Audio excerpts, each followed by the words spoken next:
Hello, नमस्कार। मैं अखंड द्विवेदी फिर से आपके सामने उपस्थित हुआ हूँ इकोनॉमिक्स का पहला चैप्टर लेकर के, जिसका नाम है डेवलपमेंट। और हमने ऑलरेडी डेवलपमेंट के 2 लेक्चर्स ऑलरेडी पढ़ लिए हैं, उसको हमने कवर किया है। तो just we need to recall it quickly what are the things that we have covered in the development chapter। बहुत जल्दी चीज़ों को कैसे हमने कौन कौन सी चीज़ें पढ़ी हैं, किस किस टॉपिक को हमने कवर किया है इस डेवलपमेंट में, उसको हम बहुत जल्दी रिकॉल कर लेते हैं। सबसे पहला हमने पढ़ा है डेवलपमेंट, और डेवलपमेंट के रिकॉर्डिंग हम लोगों ने 2 चीज़ें पढ़ी कि आप डेवलपमेंट में इकोनॉमिक ग्रोथ किसे कहते हैं, इकोनॉमिक ग्रोथ और इकोनॉमिक डेवलपमेंट में क्या डिफरेंस था, इसको हमने देखा। We have seen the differences between what is the difference between economic growth and economic development. Okay, फिर हमने ये भी पढ़ा कि different person has a different goal, different person has a different goal. अच्छा, ये क्यों होता है different person has a different goal? Because different person a goal vary to person, different person has a different गोल। सिर्फ गोल की आवश्यकता नहीं होती है, एक ही गोल की आवश्यकता नहीं होती, इकोनॉमिक गोल की आवश्यकता नहीं होती है। कभी कभी पर्सन को इनकम के अकॉर्डिंग बहुत सारे गोल्स की आवश्यकता होती है, बहुत सारी चीज़ों की आवश्यकता होती है। इसलिए हम लोगों ने इनकम के अलावा, apart from income, mix of goals भी पढ़ा, जिसमें हमने हेल्थ सेक्टर्स को पढ़ा, फ्रेंडशिप को पढ़ा, एटमॉस्फेयर को पढ़ा, सराउंडिंग को पढ़ा, वो भी चीज़ें की आवश्यकता होती है। अब मिक्स ऑफ गोल हो गया, इनकम हो गया, and income is the major source of all goal. Now if we have to compare the countries, then we need to know the national income of countries. National income, हमने national income भी पढ़ा, और national income में जो हमने basic चीज़ पढ़ी उसे हमने पढ़ा पर कैपिटा इनकम। क्या पढ़ा हमने? Per capita income. Per capita income which is also known as average income. Per capita income को एवरेज इनकम भी कहा जाता है, जिसे हिंदी में कहा जाता है प्रति व्यक्ति आय। And it is, you know what, it is published by the world bank. ये से वर्ल्ड बैंक पब्लिश करता है। एवरेज इनकम भी पढ़ा, और हमने ये भी जाना कि एवरेज इनकम क्या होता है, total income of population and divided by the total population. Alright, that is known as average income. Average income के हम लोगों ने ड्रॉबैक्स भी पढ़े। ड्रॉबैक्स में हमने क्या देखा कि एवरेज इनकम को जब हम डिराइव करते हैं तो एवरेज इनकम हमें इनकम डिस्पैरिटीज़ के बारे में नहीं बताता, साथ ही साथ रिच और पुअर पीपल के बीच जो भी गैप्स हैं उसके बारे में भी एवरेज इनकम एग्जैक्टली नॉलेज नहीं दे पाता या चीज़ों को ड्रॉ नहीं कर पाता। हमने एवरेज इनकम पढ़ा। एवरेज इनकम के रिगार्डिंग पे हम बहुत सारी कंट्रीज़ को कंपेयर करते हैं, तो उसमें एक डेटा रखा गया कि $12,056 जिस भी ईयरली एवरेज इनकम है जिस कंट्री को, तो उसको हमने रिच कंट्री में रखा, और जिसकी भी $1008 US डॉलर एवरेज इनकम है तो उसको हमने पुअर कंट्री में रखा या लो इनकम कंट्री में रखा। इंडिया जो है, इंडिया आपका 1886 US डॉलर के साथ ये मिडिल लोअर इनकम कंट्रीज में आता है। क्या सिर्फ एवरेज इनकम ही एक ऐसी क्राइटेरिया है जिसके बेसिस पे हम एक देश को दूसरे देश के साथ कंपैरिजन कर सकते हैं, या और भी बेसिक क्राइटेरियाज हैं? तो इनकम के साथ अदर पैरामीटर्स भी होते हैं। ज़रूरी नहीं कि किसी राष्ट्र की, किसी देश की या किसी भी राज्य की एवरेज इनकम बेहतर है तो उससे हम उसके डेवलपमेंट के पैरामीटर्स को बता सकते हैं, या डेवलपमेंट के रैंकिंग को डेवलप कर सकते हैं। तो देखते हैं हम दूसरे पैरामीटर्स क्या होते हैं। दूसरे पैरामीटर्स में जब हम बात करेंगे तो income and other things, income and other things, income and other thing में, अदर क्राइटेरियाज में सबसे पहले जिस चीज़ को हम पढ़ेंगे उसमें 2-3 चीज़ें आती हैं। सबसे पहला एक तो आपका आएगा नेट अटेंडेंस रेशियो, दूसरा है आपका लिटरेसी रेट, तीसरा है आपका इन्फेंट मोर्टेलिटी रेट। ओके, अब देखिए इन तीनों चीज़ों को समझना बहुत अनिवार्य है। पहले नेट अटेंडेंस रेशियो हम समझ लेते हैं। नेट अटेंडेंस रेशियो में समझने का प्रयास करिएगा। किसी भी एरिया में रह रहे 14 साल से 15 साल के जो बच्चे हैं,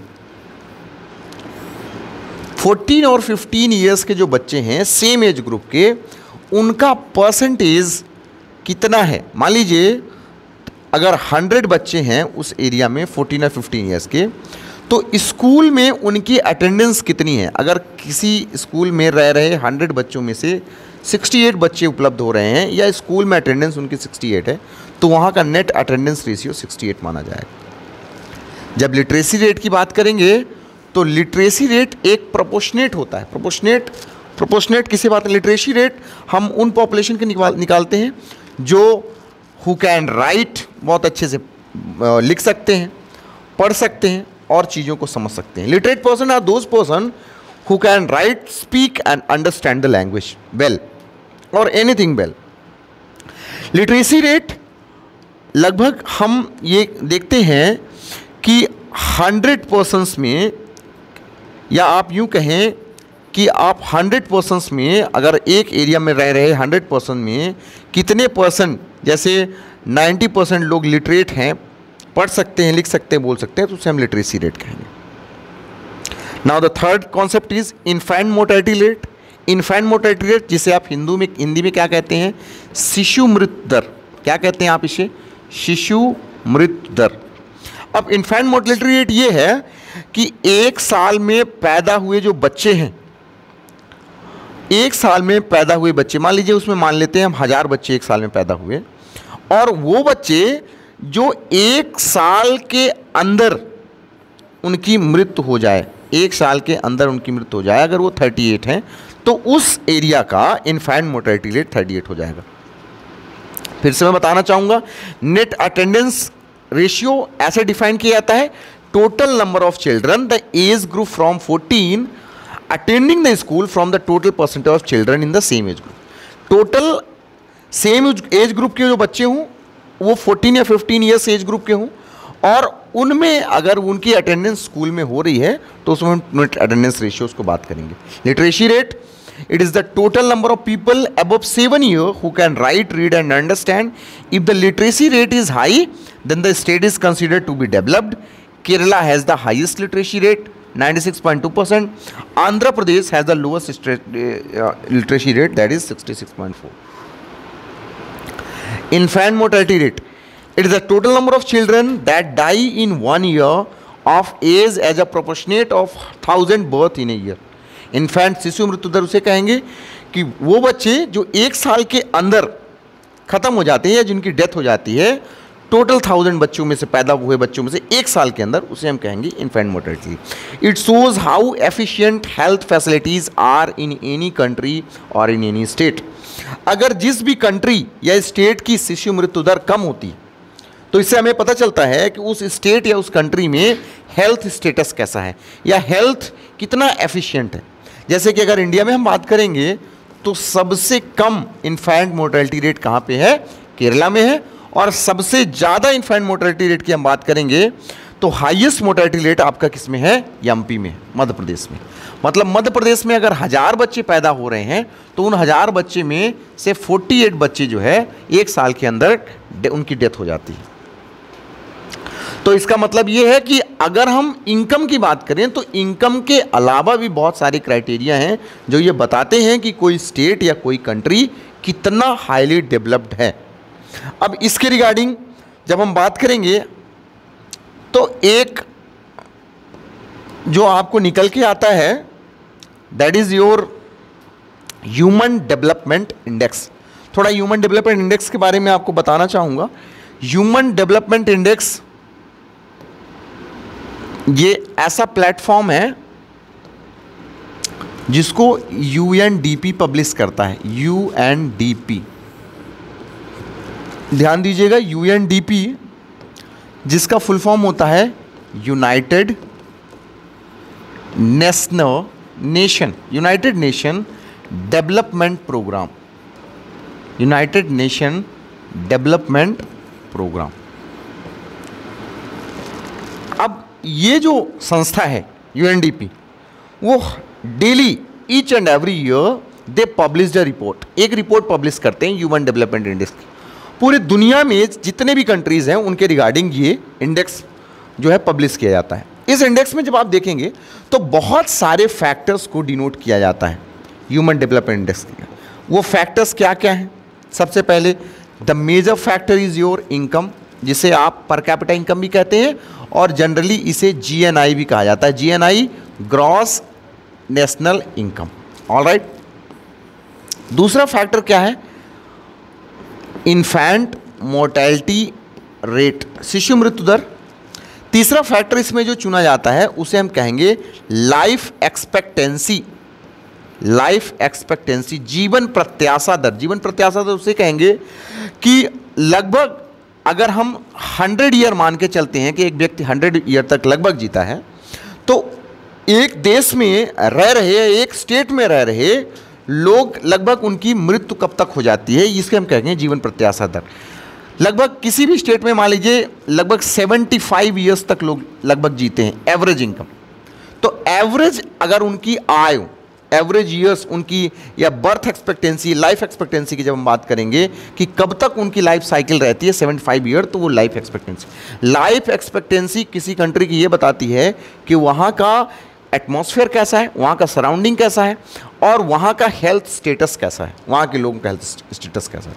तो इनकम हमने एक क्राइटेरिया चुना, इनफैक्ट मोर्टेलिटी रेट हमने चुना, लाइफ एक्सपेक्टेंसी चुना, और मेजर फैक्टर जो है आपके ह्यूमन डेवलपमेंट इंडेक्स का, that is what your literacy rate. किसी भी कंट्री की या स्टेट का लिटरेसी रेट क्या है, इससे भी हमें पता चलता है।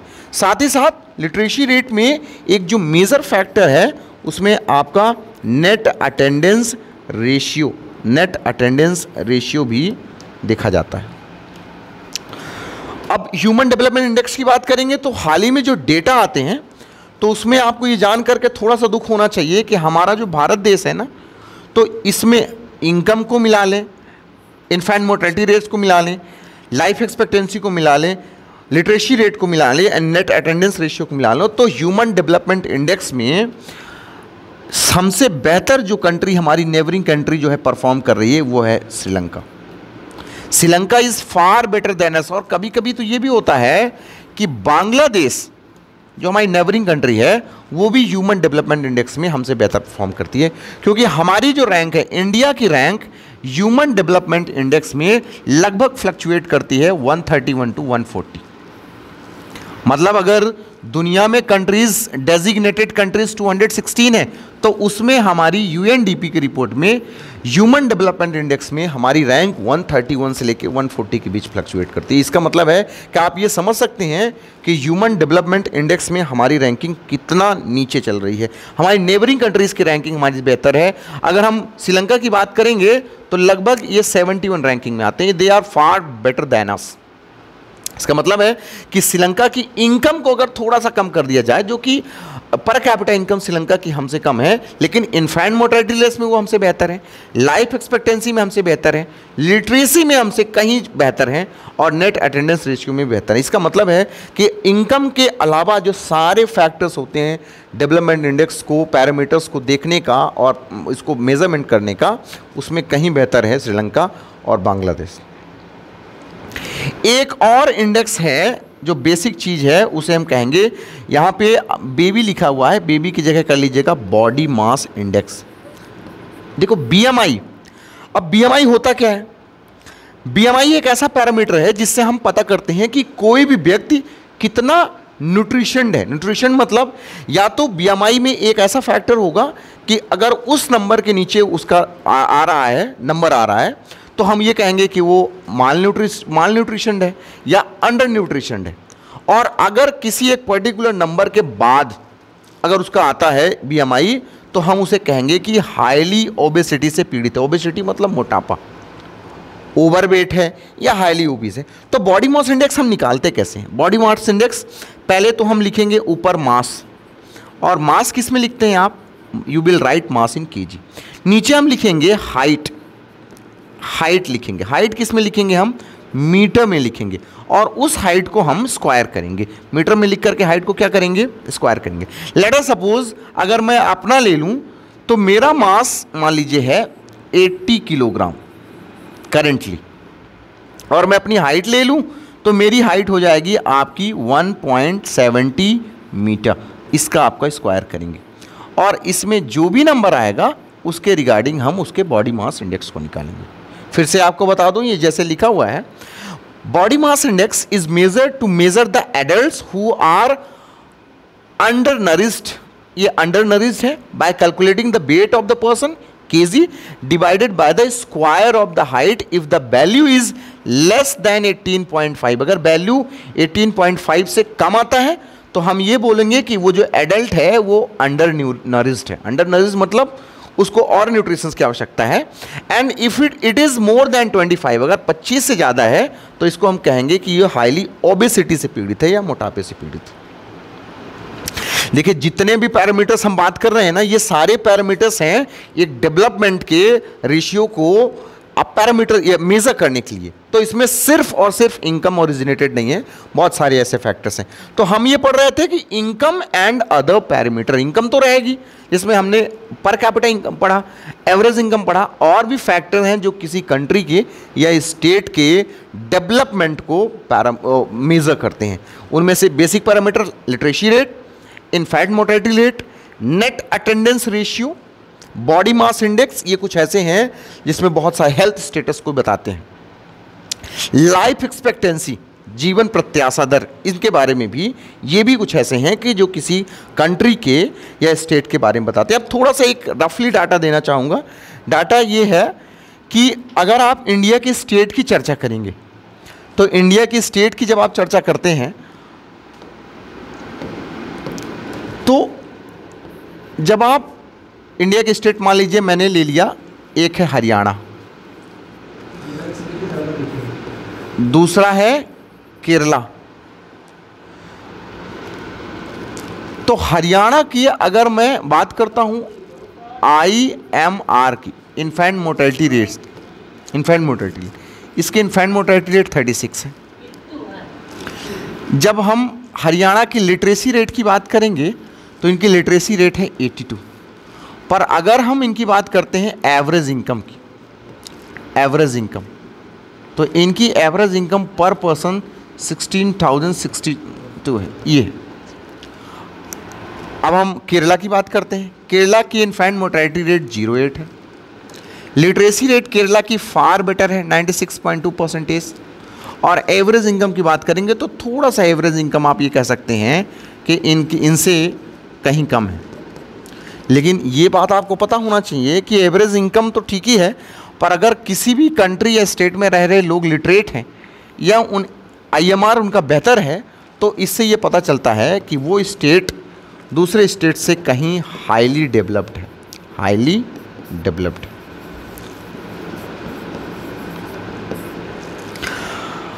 तो हमने इनकम पता किया, इनकम के अकॉर्डिंग अदर पैरामीटर्स भी हमने पता किए। अब इनकम के अकॉर्डिंग अदर पैरामीटर्स में एक और जो पैरामीटर्स आपका बेसिकली आता है उसे हम कहेंगे public facilities.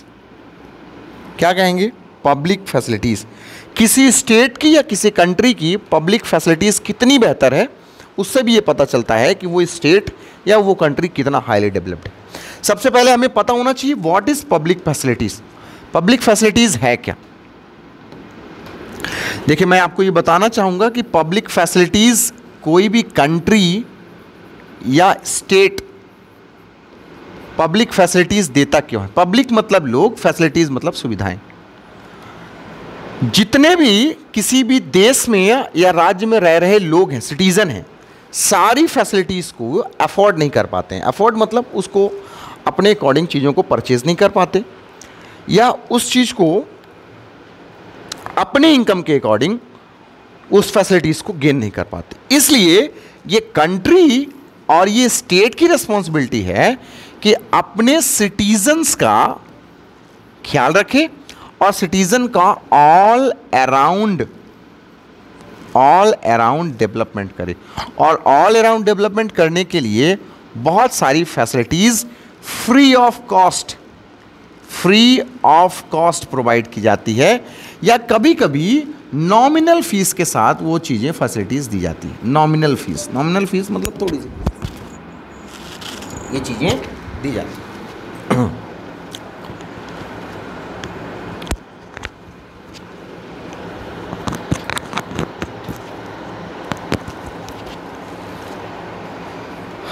Public facilities play a major role in the development of the country. Not only in the development of the country, but also it plays a crucial role in the development of state also. These are the facilities which are provided by the government, like school. Public facilities school होती है, मैंने कहा all around development के लिए, citizens के लिए provide किया जाता है। स्कूल्स, बहुत सारी स्कूल फ्री ऑफ कॉस्ट है जिसे गवर्नमेंट स्कूल कहते हैं। ट्रांसपोर्टेशन, बहुत सारे स्टेट ऐसे हैं जो फ्री ऑफ कॉस्ट ट्रांसपोर्टेशन देते हैं या नॉमिनल चार्जेस के साथ ट्रांसपोर्टेशन प्रोवाइड करते हैं। Electricity, hospitals, residence, community halls, ये ऐसी फैसिलिटीज़ है जो गवर्नमेंट के द्वारा प्रोवाइड की जाती है फ्री ऑफ कॉस्ट। अगर किसी स्टेट में पब्लिक फैसिलिटीज़ दूसरे स्टेट से बेहतर है तो हम ये कह सकते हैं वो स्टेट दूसरे स्टेट से कहीं बेहतर डेवलप्ड है। These facilities are important as we cannot purchase every major facility. ये पब्लिक फैसिलिटी इसलिए इंपॉर्टेंट है कि हर एक फैसिलिटी या एमिनिटीज़ को एक देश में रह रहे सिटीजन्स, हर एक व्यक्ति बार बार उसको परचेज नहीं कर सकता, क्योंकि हाईली अफोर्डेबल ये होते हैं। तो पब्लिक फैसिलिटीज़, जब हम अपने इंडिया की बात करते हैं, तो जब हम केरल में पब्लिक फैसिलिटीज़ की बात करते हैं तो केरला में पब्लिक फैसिलिटीज़ हाईली अफोर्डेबल है। साथ ही साथ एक अभी इमर्जिंग स्टेट है जो यूनियन टेरिटरीज़ है, दिल्ली। दिल्ली में जब से AAP आम आदमी पार्टी की गवर्नमेंट आई है तो ट्रांसपोर्टेशन महिलाओं के लिए फ्री हो गया है। Electricity, water and school facilities जो है बहुत बेहतर बनाई गई है। इससे हम कह सकते हैं कि दिल्ली जो है, दिल्ली का जो डेवलपमेंट का रेशियो है या ग्राफ है वो एक्सपोनेंशियल फॉर्म में आगे आया है।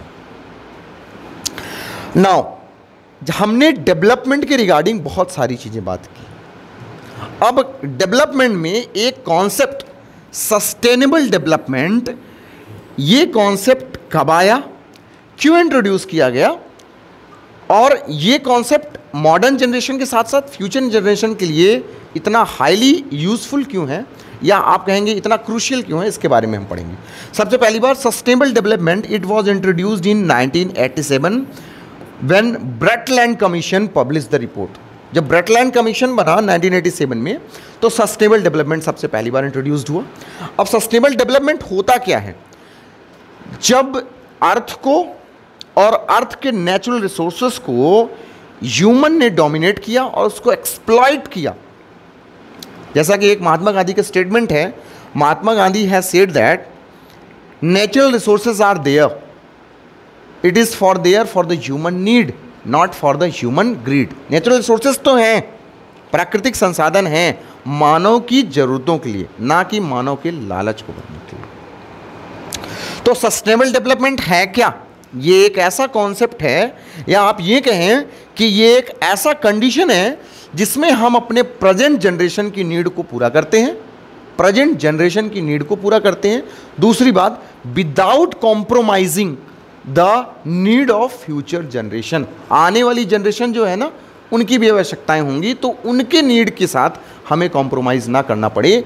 इस तरीके से एक जुडिशियस मतलब रेशनल फॉर्म में या तार्किक फॉर्म में जब हम नेचुरल रिसोर्सेज को यूज़ करते हैं, इस चीज़ को ध्यान रखते हुए कि हमें फ्यूचर जनरेशन की नीड को भी ध्यान में रखना है। Let us take the example, एक आपकी एक्स ब्रिटिश प्राइम मिनिस्टर हैं जिनको कहा जाता है मार्गरेट थैचर, फीमेल थी। उन्होंने एक स्टेटमेंट दिया था, we should always think that this earth और the natural resources that hasn't been inherited from our forefathers. हमें ये सोचना होगा कि नेचुरल रिसोर्सेज है और जो ये अर्थ है हमें अपने पूर्वजों से नहीं मिली है, but this must have been borrowed from our children. हमने अपने बच्चों से उधार लिया है। तो उस कॉन्सेप्ट के अकॉर्डिंग अगर हम डेवलप करेंगे, it is a development that meets all the need of today's generation. ये ऐसा विकास है जिसमें वर्तमान के जनरेशन के सारी आवश्यकताओं को पूरा किया जाएगा, without compromising the aspects and the ability of future generations need. क्योंकि फ्यूचर जनरेशन भी आएंगी, उनकी भी अपनी आवश्यकताएं होंगी, वो भी नेचुरल रिसोर्सेज को कंज्यूम करना चाहेंगे। तो आप इतना कंज्यूम ना कर लें कि नेचुरल रिसोर्सेज आने वाले समय के लिए बचे ही नहीं, एक्सटिंक्ट हो जाए। जब मैं नेचुरल रिसोर्सेज की बात करता हूं तो उसमें दो तरीके के नेचुरल रिसोर्सेज आते हैं। ऐसे नेचुरल रिसोर्सेज जो रिन्यूएबल होते हैं, जिनको रिचार्ज किया जा सकता है, जिनको रिन्यू किया जा सकता है, और दूसरे जो आपके नेचुरल रिसोर्सेज हैं वो है नॉन रिन्यूएबल। फिर से बता दूं, नॉन रिन्यूएबल रिसोर्सेज ऐसे हैं जिनको ईजिली रिप्लेनिश नहीं किया जा सकता, ईजिली रिचार्ज नहीं किया जा सकता। उनमें से सबसे बेसिक हैं आपके फॉसिल फ्यूल्स एंड पेट्रोलियम्स, चाहे वो कोयला हो और चाहे वो पेट्रोलियम प्रोडक्ट हो, चाहे वो नेचुरल गैसेस हो। और दूसरा रिन्यूएबल रिसोर्सेज ऐसे हैं, रिन्यूएबल रिसोर्सेज टाइडल एनर्जी, दूसरा है आपका लाइट एनर्जी, और थर्ड है आपका वाटर। वाटर एक आपका है विंड एनर्जी, जिसे आप कह सकते हैं।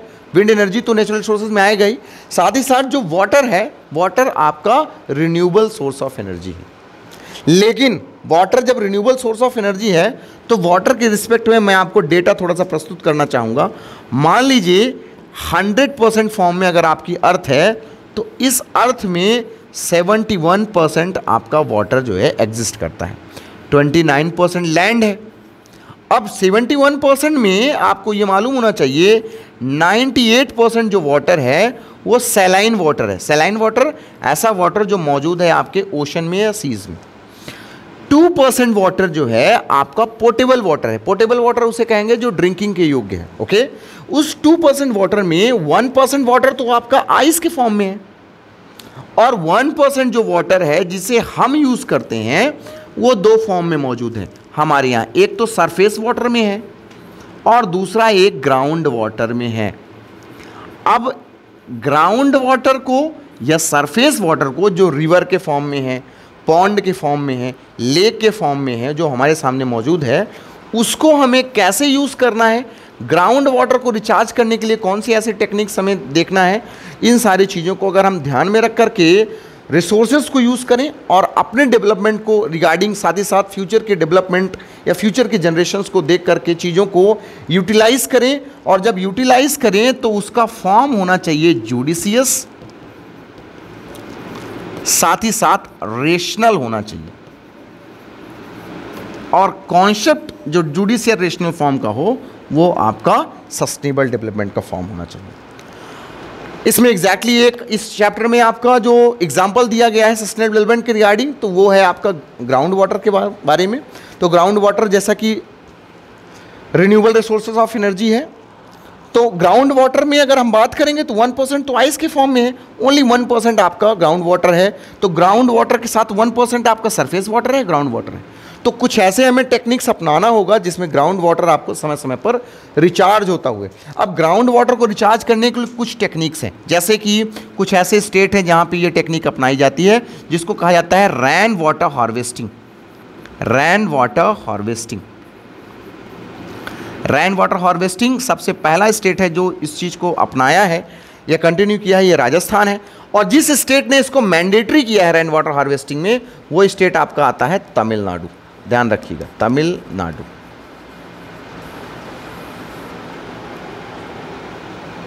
ऑल इन ऑल मैं ये कहना चाहूँगा कि जब हम इस चैप्टर को हमने पढ़ा और इस चैप्टर में वेरियस एस्पेक्ट को पढ़ा, तो एक डेवलपमेंट का माइनर से लेकर के मेजर कॉन्सेप्ट हमारे दिमाग में आए। और एक कोई भी कंट्री या कोई भी इंडिविजुअल या कोई भी स्टेट डेवलप्ड कैसे हो सकता है, या डेवलपमेंट के रेशियोज़ क्या हैं, डेवलपमेंट के पैरामीटर्स क्या हैं, और जब भी हम अपने आप को डेवलप्ड बनाएं तो किन चीज़ों को हमें ध्यान में रखना चाहिए as a citizen, as a individual और एज अ रेस्पॉन्सिबल सिटीज़न, किन चीज़ों को ध्यान में रखना चाहिए, कौन कौन से बेसिक ऐसे पैरामीटर्स हैं जो इनकम के अदर भी पैरामीटर्स मायने रखते हैं, चाहे स्टेट के लिए हो चाहे वो कंट्रीज़ के लिए हो। तो उन पैरामीटर्स को भी हमने पढ़ा। And as we all know, income is one of the most prominent factors regarding all kind of development. Okay, and you know what, I hope you find this chapter quite fruitful and very informative. That's all for today. Thank you.